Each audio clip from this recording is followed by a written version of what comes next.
आप देख रहे होंगे एक जो डॉगी है ये रोज़ सुबह जो है मॉर्निंग में आ जाता है नहाने के लिए और शिकार में भी लगा रहता है, नहाता भी है और खाता भी है यहीं। ये देखेंगे,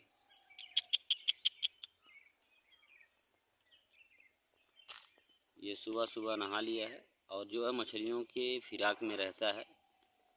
और देखेंगे तालाब में पानी जो है थोड़ा कम है, इस वजह से जो है ये मछली का शिकार भी कर लेता है।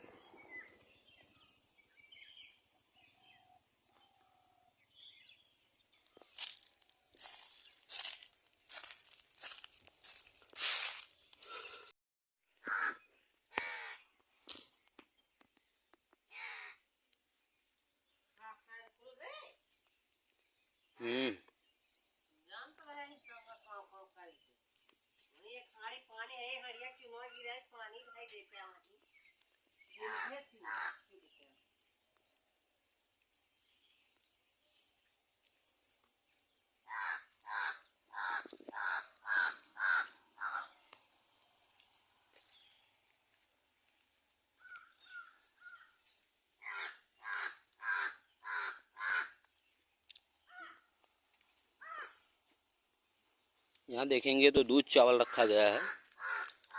यहाँ पे कौआ लोग आता है, दूध और चावल खाता है।